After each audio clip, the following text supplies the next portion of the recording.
Sorry I'm late, but I'm not going to leave you guys hanging any longer than this, so let me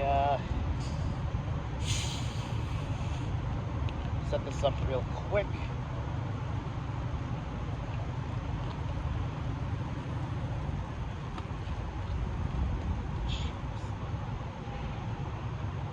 For so many years, NASCAR, as well as many other goons on the track, have ruined Hendrick Motorsports with so many wrecks and chokes.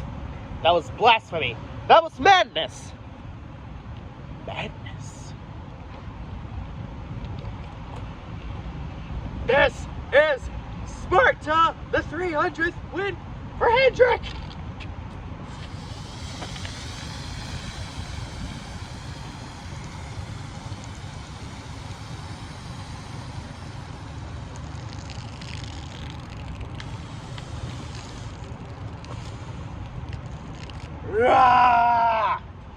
We got him, man. We got him.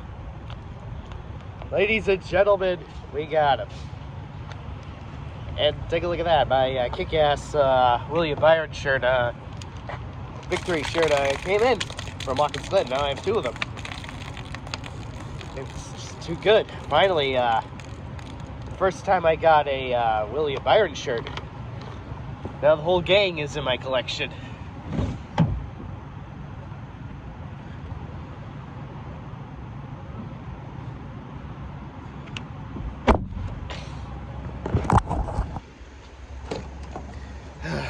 It is a shame that Kyle Larson, as aggressive that he was being, and rightfully so, for the victory, he accidentally ended up in smoke into the wall. But man, that was just hard racing. I can't really blame Bubba Walls for that. It wasn't really his fault either, because... Ah! Shit, my phone. Hang on. Sorry about that.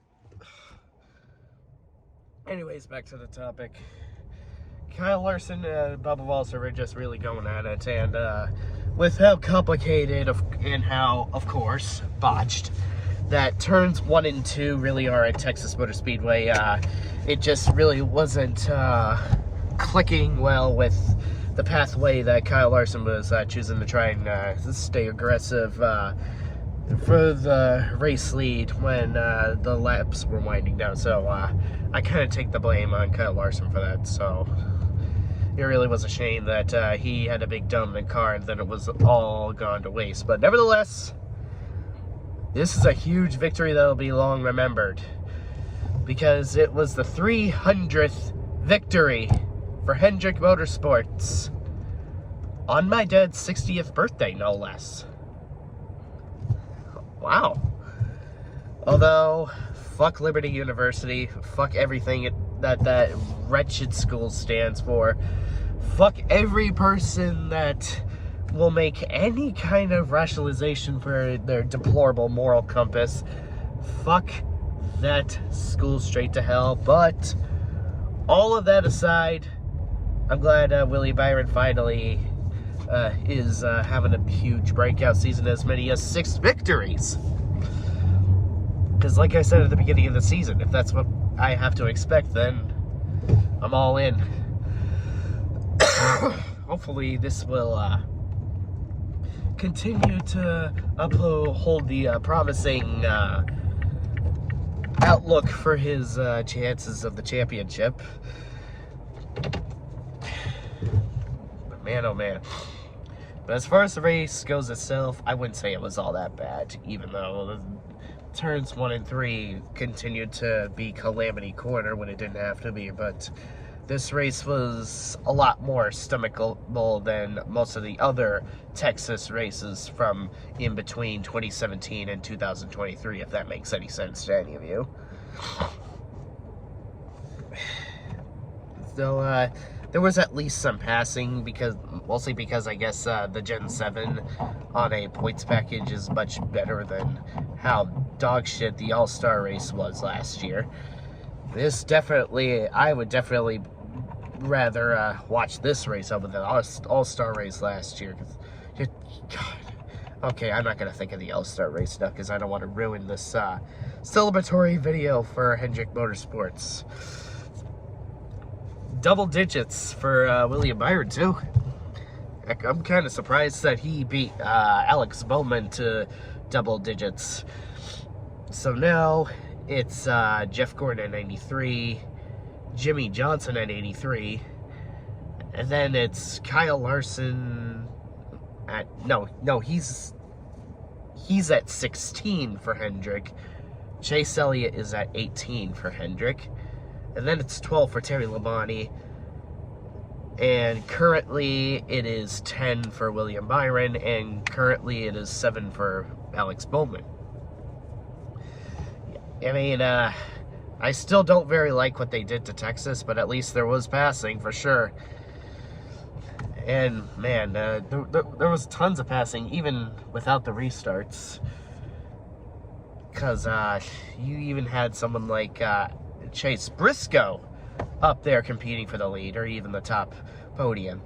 Now, I don't particularly like Chase Briscoe all that much. I don't really get the huge appeal in him. I don't really see what's so super special about it, but I will applaud him for at least soldiering his way up to the top spot in a very mutilated Texas, because when you've got SMI mutilating a bunch of tracks, beloved or not, then yeah, no shit that it's gonna be celebrated by people like me.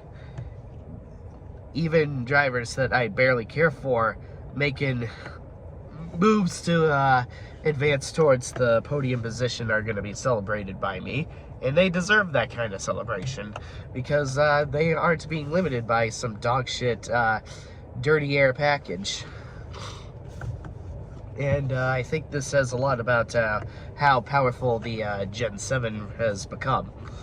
And all I gotta say, it's most definitely for the better, because no one's missing the end of the 2020s or early start of the 2020s. Well, mostly in regards to 2020 anyway.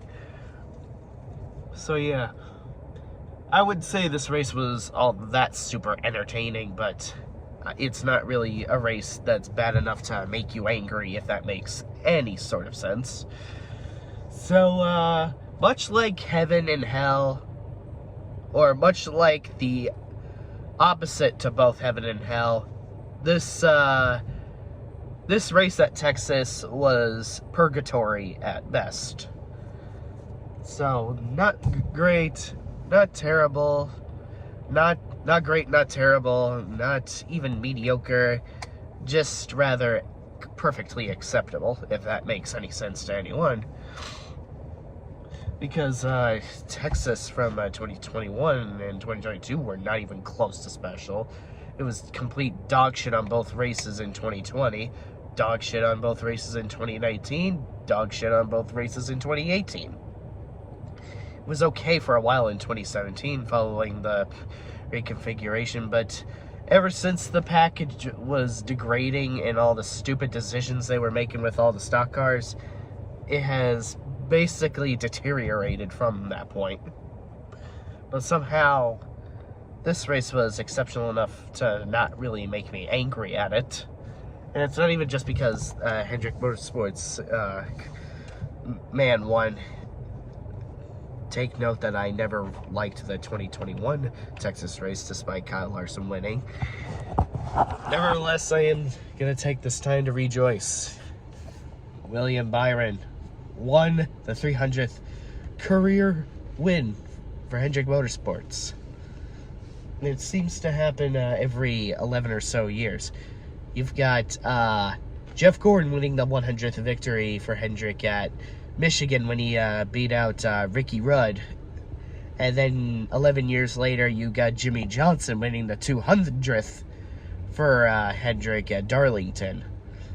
My friend Evan Brinker, by the way, was at that race, and I'm still kind of jealous of him to this day. Firstly in history. And then, wouldn't you know, 11 years later, William Byron wins at Texas. The 300th victory for Hendrick Motorsports at Texas. So it seems to happen every 11 years. So I wonder who's going to win the 400th victory for Hendrick Motorsports in 2034. If it delays for that long again.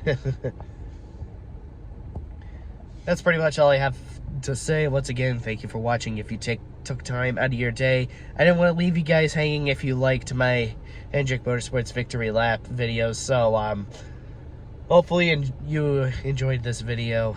Give this a like, it'll help me out with the algorithm, and hopefully you all have been good. Happy birthday to my dad, and hell yeah, Hendrick Motorsports, hell yeah, William Byron. Although, fuck you, Liberty University, go to hell. Sorry, Kyle Larson, that you had to choke that one away. Sorry to my buddy Chandler, since Bubba Wallace was so close to a victory. But I know, with the way he's been running, I'm pretty sure he'll eventually muster one with the 6 or so remaining races. Anyways, spacing out, everybody.